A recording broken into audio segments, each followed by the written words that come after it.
भगवान पहुंचे मथुरा। जहां नंद बाबा ठहरे हुए थे वहां पर उन्हें छोड़ दिया। दाऊ जी संग में है। अक्रूर जी ने जाकर ये खबर सुनाई कंस को, महाराज आपने जैसा कहा था वैसा मैंने काम कर दिया। इधर भगवान मामा जी से मिलने के लिए चले। ग्वाल बाल भी संग में आ गए, हम भी चलेंगे, चलो भैया संग में। मथुरा की गलियों से जैसे भगवान निकले तो सभी दर्शन करने के लिए आ रहे हैं। धाये धाम काम सब त्यागी, मनहु रंक निधि लूटन लाए।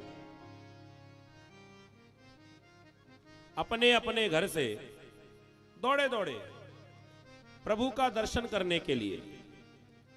अब भगवान का दर्शन करने के लिए ये मथुरा की जितने भी वासी हैं, ये मथुरा वासी आ रहे हैं, लेकिन ग्वाल वालों को लगा कि ये सब हमें देखने आ रहे हैं।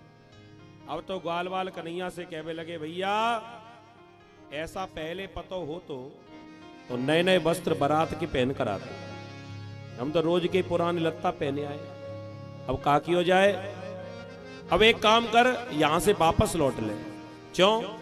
कह दिया घर जाएंगे वहां से नए नए कपड़ा पहन कर आएंगे तब चलेंगे। भगवान ने कहा घर जाने की जरूरत नहीं है, तुम्हारे वस्त्रों की व्यवस्था हम यहीं कर देंगे।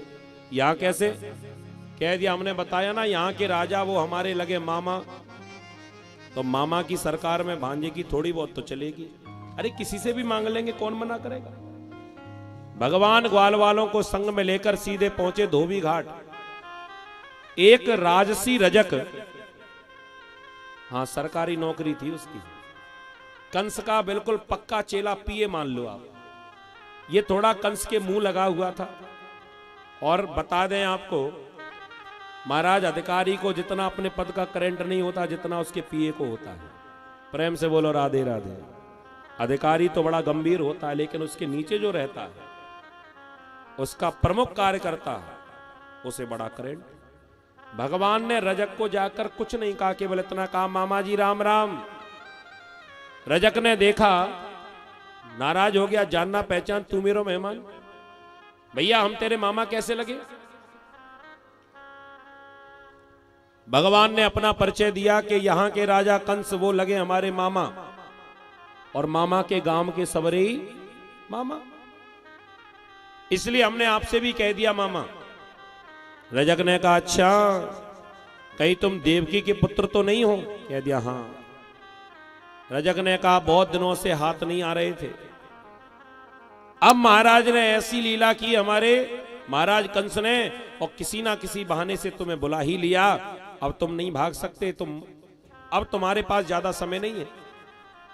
भगवान ने कहा वो तो समय बताएगा कौन रहेगा कौन जाएगा, लेकिन मामा जी तुम एक एहसान कर दो, हमें मामा जी से मिलने जाना है और हमारे मित्र जल्दी में रोज के फटे पुराने वस्त्र पहनाए हैं, तो आपके पास में जो ये वस्त्र सूख रहे हैं, ये चमकीले चमकीले अच्छे लग रहे हैं, थोड़ी देर के लिए हमें मिल जाते तो अच्छा रहता। अब तो रजक और नाराज। ईदृशा ने वासांसी नित्यम गिरवरे चला, गायों के पीछे डोलने वाले ग्वाले गमार कहीं के। ठहर जाओ अभी बताता हूं तुमको, तुम्हें मालूम है कितनी कीमती है ये, आज तक कभी पहने ऐसे वस्त्र कभी देखे तुमने? भगवान ने कहा नहीं देखे तो अब देख लेते, मामा जी के ही तो हैं, थोड़ा बहुत हम भी देख लेंगे, तुम काय को बीच में आते हो। रजक नहीं माना। रजक ने मोगरी उठाई और भगवान को मारने के लिए दौड़ा। भगवान ने कहा चले आओ, एक पुराना हिसाब रह गया था उसे क्लियर भी करना है। हम सब जानते हैं ये वही रजक है त्रेता वाला, जिसके चुगली करने से राम जी ने पुनः जानकी जी को वन में भेजा। तब तो बेचारे मर्यादा में ऐसे बंधे हुए थे राम जी, तो कुछ चाह कर भी ना कर पाए। लेकिन अब की बार कृष्ण बन कर आए, सो मर्यादा तो खूंटी पर टांग कर आए, मर्यादा का कोई काम नहीं किया भगवान। सो भगवान ने वो तुरंत ही हिसाब कर दिया। मारने आया था भगवान को, भगवान ने हथियार नहीं उठाया, केवल हाथ उठाया, उंगली को आगे किया और नाखून को गर्दन पर फेर दिया। श्लोक में लिखा है व्यास जी ने, रजकस्य कराग्रेणा सरह कादाय पातयत। सुखदेव जी कह रहे हैं परीक्षित से कि कुछ नहीं किया, केवल अपनी उंगली का अग्रभाग माने ये नाखून को गर्दन पर फेरा और गर्दन कट के नीचे गिर पड़ी। ऐसा चमत्कार हुआ तो जितने और चेला थे जो मोगरी चला रहे थे वो सब के सब ये दृश्य देखकर भाग खड़े हुए, भैया भाग लो, प्राण चले जाएंगे, चाहे मामा पहरे चाहे भांजो, हमें का लेनो देनो। इतनो कहकर भाग गए सब के सब। भगवान ने ग्वाल वालों से कहा जिसको जो वस्त्र अच्छा लगे उठाकर पहन लो। अब भैया कहां कंस का साइज, कहां छोटे छोटे ग्वाल वाल, कंस के कुर्ता ग्वाल वालों को बनेंगे कैसे, लेकिन पहनने से मतलब था। तो इतने ढीले हो रहे थे कि एक कुर्ता में 2 ग्वाल वाल घुस गए। हाँ, भगवान ने कहा लोभ काहे को करते हो, इतने सारे तो सूख रहे, अलग अलग पहनो। मनसुखा केवल को कहा करे भैया मजबूरी ये है कि इतने ढीले हो रहे हैं कि एक तो बनता नहीं है, तो हमने ऐसी व्यवस्था कर ली कि एक ही कुर्ता में 2 ग्वाल वाल बन गए। अब ठीक ठाक लग रहा है। पहने तो ऐसा लग रहा था कि पहने ना पहने एक जैसे, लेकिन अब 2 बन गए कुर्ता में, ठीक है। अब भगवान ने कहा भैया फिर भी इसमें गला तो छोटा सा ही है, यहां बड़ा हो सकता है, यहां बड़ा थोड़ी हो सकता है। अब क्या करोगे, 2 सिर तो निकल नहीं सकते। मनसुखा ने कह दिया कि उसकी व्यवस्था भी हमने कर रखी है। हमने या श्री दामाते कह रही है कि आधा घंटा मुंडी हम निकालेंगे, आधा घंटा तू निकालिए। और ढीले ढाले वस्त्र पहनकर जो मथुरा की सड़कों पर चले, भैया पूरी सड़क साफ होती जा रही, झाड़ू लगती जा रही है। मनसुखा ने कह दिया आनंद ना आयो जी, ये कपड़ा ठीक हो जाए तो अच्छा। भगवान ने कहा चलो आगे बाजार है, हाट लगी है, कोई ना कोई दर्जी तो मिलेगा। आगे राम कीन चाहे सोई हुई, जो मन में सोचा दर्जी मिल ही गया। दर्जी को आज्ञा दी कि इनके कपड़े ठीक करो। सबके शरीर के नाप लिए और सबके शरीर के हिसाब से वस्त्रों को काट छांट कर छोटा कर दिया। अब मनसुखा प्रसन्न है गए, भैया अब बढ़िया लग रहे हैं। भगवान ने दर्जी मामा को आशीर्वाद दिया, जाओ हम तुम्हें आशीर्वाद देते हैं, कलयुग में खूब फलोगे फूलोगे। और ये भगवान कृष्ण का ही आशीर्वाद है। आज के समय में आपने देखा ना, जितना कपड़ा महंगा नहीं जितनी सिलाई महंगी है, ये भगवान कृष्ण का ही आशीर्वाद है जी। चाहे तुम्हारा कपड़ा 200 रुपए का हो, लेकिन सिलाई तो 500 ही लगेगी। आज के समय में सिलाई महंगी है कपड़ों से ज्यादा। आगे बढ़े तो एक माली मामा मिल गए, सुदामा नाम था इनका। ये माली है। हाथ जोड़कर भगवान को प्रणाम किया और माला पहना दी। भगवान प्रसन्न हुए और आशीर्वाद दिया, जाओ कलयुग में तुम्हारी भी खूब फलिद्या होगी। और तब से लेकर आज तक चाहे पूजा बड़ी हो चाहे छोटी, जब तक फूल माला नहीं आएगी तब तक पूजा नहीं हो सकती। ये भगवान कृष्ण का ही आशीर्वाद है। फूल तो चाहिए ना उसमें, तो माली मामा को भी आशीर्वाद दिया। अब तो ब्रजवासी प्रसन्न है गए और ब्रजवासी कहने लगे भैया वस्त्रन की व्यवस्था तैने कराई दी और गले में मालू आएगी और काजल की डिब्बी तो हमेशा जेब में ही रहे। तो चाहे जब मोटो मोटो काजल लगाए लो आंख में, बस एक कमी रह गई, कहा माथे पे थापक थुआ चंदन और लग जाए तभी तो पक्के ब्रजवासी दिखे। भगवान ने कहा वो भी करेंगे, आगे चलो। 3 जगह से टेढ़ी कुब्जा जिसका कुबड़ निकला हुआ, भगवान ने देख लिया इसके हाथ में चंदन की टोकरी है। भगवान ने रास्ता घेर लिया और कहा सुंदरी कहां जा रही हो। कुब्जा ने कहा सवेरे सवेरे मजाक करने के लिए हम ही मिले तुम्हें, हम कहां से तुम्हें सुंदर लग रही हैं। हमारा तो एक छोटा सा नाम था कुब्जा, और कुब्जा भी कोई कहता नहीं, सब कुबड़ी कुबड़ी कहते हैं। तुम पहली बार ऐसे मिले हो जो हमसे कह रहे हो सुंदरी।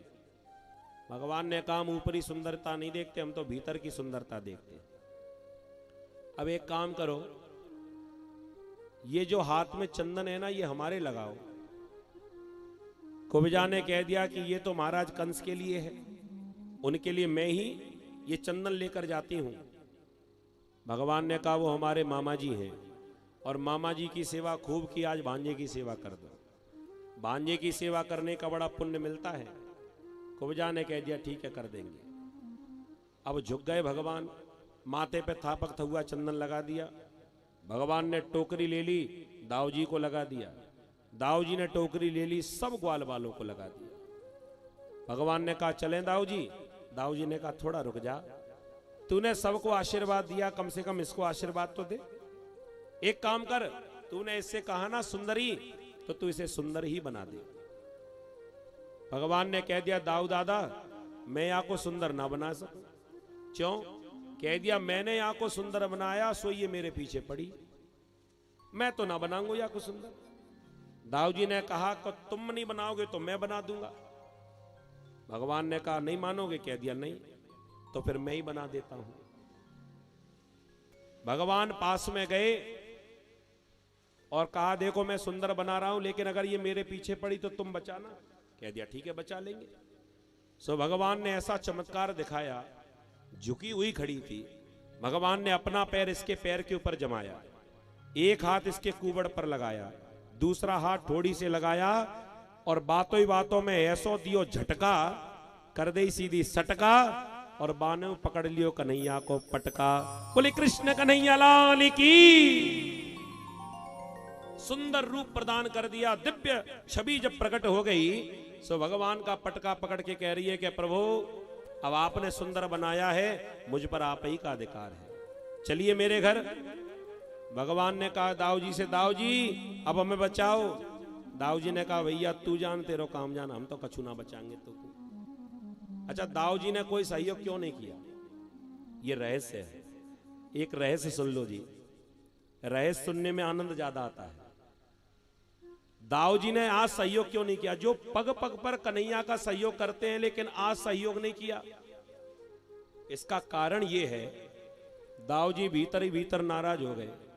और नाराज इसलिए हुए कि वारे कन्हैया अच्छे अच्छे काम अपने हाथों से करते हो, बुरे बुरे काम हमसे कराते हो। जब किसी स्त्री के नाक कान कटवाने थे तब तो हमसे कह दिया चले जाओ लक्ष्मण काट दो नाक कान, तब तो हमें आज्ञा दी। जीवन भर ये कलंक लगाए कि हमने किसी स्त्री को कुरूपा कर दिया, लेकिन आज एक बढ़िया मौका था, आज वो कलंक हमारा मिट सकता था कि कम से कम कहने को होता कि किसी को कुरूपा किया तो किसी को सरूपा भी तो किया, तो सुंदरता हम दे देते तो क्या बिगड़ जाता। लेकिन तुम्हारी ये बात अच्छी नहीं है, बुरे काम हमसे कराते हो और अच्छे अच्छे काम अपने हाथों से करते हो, इसलिए तुम जानो तुम्हारा काम जाने। रूठ गए दाऊ जी, ये रहस्य है। भगवान ने कहा कि कुब्जा हम अभी तो तुम्हारे संग नहीं जा सकते, लेकिन कभी समय मिलेगा तो तुम्हारे यहां अवश्य आएंगे। ऐसा आश्वासन देकर भगवान आगे बढ़ गए।